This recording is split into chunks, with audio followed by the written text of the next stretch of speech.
ஓம் ஸ்ரீ மகாபெரியவா திருவடிகள் சரணம். பீரோவில் பணம் சேர்ந்து கொண்டே இருக்க வேண்டுமா? பணம் வைக்கும் இடத்துல நீ இதை மட்டும் தடவி வச்சிருங்க போதும்.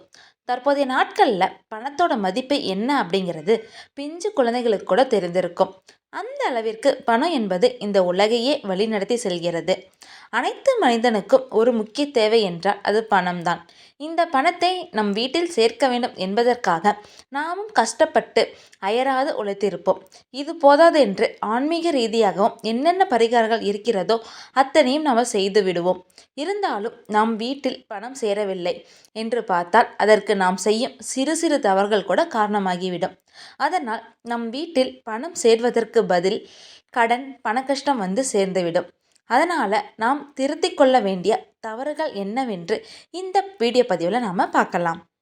முதலில் நம் வீட்டிற்கு பணம் தடையில்லாமல் வர வேண்டுமென்றால் அதற்கு நாம் வீட்டில் இருக்கும் அறைகள் அதற்கு என உண்டான திசையில் இருக்க வேண்டும்.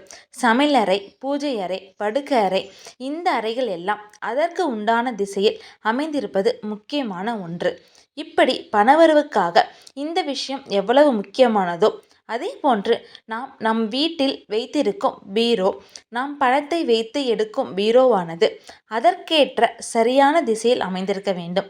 அதுபோல பீரோவில் இருக்கக்கூடிய பொருட்கள் மட்டும்தான் இருக்க வேண்டும். அப்படி என்னென்ன பொருட்கள் பீரோவில் இருக்கக்கூடாது என்பதையும் இந்த தொகுப்பில் நாம் பார்க்கலாம். முதலில் பீரோ வீட்டில் எங்கு இருக்க வேண்டும் தெரியுமா? குபேரருக்கு சொந்தமான தென்கிழக்கு மூலையில்தான் இருக்க வேண்டும். அதாவது இதை தான் நாம் குபேர மூலை, கன்னி மூலை அப்படின்னு சொல்கிறோம். இந்த இடத்தில் தான் பீரோ வைக்க வேண்டும். இப்படி இந்த தென்கிழக்கு மூலையில் வைக்கப்பட்ட பீரோவின் கதவு பகுதி வடக்கு திசையை பார்த்தவாறு இருக்க வேண்டும். இதுதான் பீரோவை வைப்பதற்கான சரியான திசை என்று நம் முன்னோர்கள் சொல்கின்றனர். பெரும்பாலான வீடுகளில் பணம் வைத்து எடுக்கும் முக்கிய இடமாக பீரோவை தான் பயன்படுத்துவார்கள். அப்படி நாம் பணம் வைத்து எடுக்கும் பீரோவை லக்ஷ்மி கடாட்சமாக வைத்து கொள்ள வேண்டும். அதற்குள் எதிர்மறை ஆற்றலை வெளியிடும் எந்த பொருட்களையும் வைக்கக்கூடாது. உதாரணமாக சொல்ல வேண்டும் என்றால் ஒரு சிலர் ஒரு துணிகளை சிறிது நேரம்தான் போட்டு இருந்தேன் என்று சொல்லிவிட்டு அந்த துணியை மறுபடியும் பீரோவிலேயே மடித்து வைத்து விடுவார்கள். இப்படி ஒருபொழுதும் செய்யக்கூடாது. இப்படி நீங்கள் உடுத்திவிட்டு பழைய துணியை பீரோவில் வைத்தால் அது எதிர்மறை ஆற்றலை தான் வெளியிடும். அதனால் நீங்கள் பணம் வைத்து எடுக்கும் பீரோவில் பணம் என்பதை சேராது. அதற்கு மாறாக கடன் சுமையும் பண கஷ்டமும் தான் அதிகரிக்கும். மேலும் நாம் பீரோவை எப்பொழுதும் சுத்தமாக வைத்து அதில் நாம் சுத்தமாக துவைத்த துணிகளை நேர்த்தியாக அடுக்கி வைத்து பயன்படுத்த வேண்டும். அது மட்டுமின்றி நாம் பணம் வைத்து எடுக்கும் இடத்தில் துணிகளை வைத்து பயன்படுத்துவதை முடிந்தவரை தவிர்த்து கொள்ள வேண்டும். இல்லை என்றால் பீரோவில் இருக்கும் லாக்கரில் சிவப்பு துணி ஒன்றை விரித்து அதன் மேல் பணத்தை வைத்து எடுத்து பழகுங்கள். மேலும் பணம் வைத்திருக்கும் இடமும் சரி, பீரோவும் சரி நல்ல வாசனை நிறைந்ததாக இருக்க வேண்டும்.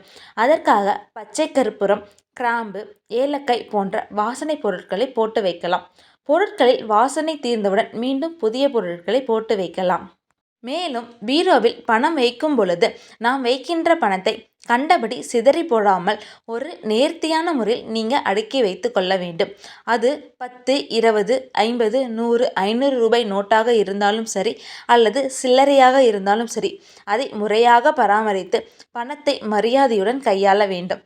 அதேபோல் நாம் பணம் வைத்து எடுக்கும் இடத்தில் சிறிதளவு புனுகு தடவி வைக்கும் பொழுது பண வரவானது அந்த இடத்தில் அதிகரித்து கொண்டே இருக்கும் என சாஸ்திரங்கள் கூறுதுங்க. அது மட்டும் இல்லாமல் ஒரு சில வீடுகளில் பீரோவின் மேல் தூசுகள் படிந்து இருக்கும்.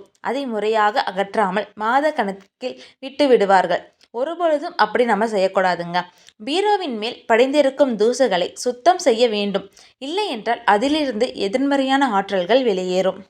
அதே போல் பீரோ ஒரே இடத்துல அசையாமல் இருக்கும் பொழுது அந்த இடத்துல எதிர்மறை ஆற்றல்கள் அதிகரிக்கும். அதனால் அவ்வப்போது அசைத்து விடுவது மிகவும் நல்லது. இவற்றையெல்லாம் நினைவில் கொண்டு நம்பிக்கையுடன் செய்து வாருங்கள். நல்ல பலனை உங்களுக்கு கொடுக்குங்க. ஹரஹர சங்கர ஜெய ஜெய சங்கரா, ஹரஹர சங்கர ஜெய ஜெய சங்கரா. ஓம் ஸ்ரீ மகாபெரியவா திருவடிகள் சரணம். அனைவருக்கும் நன்றி.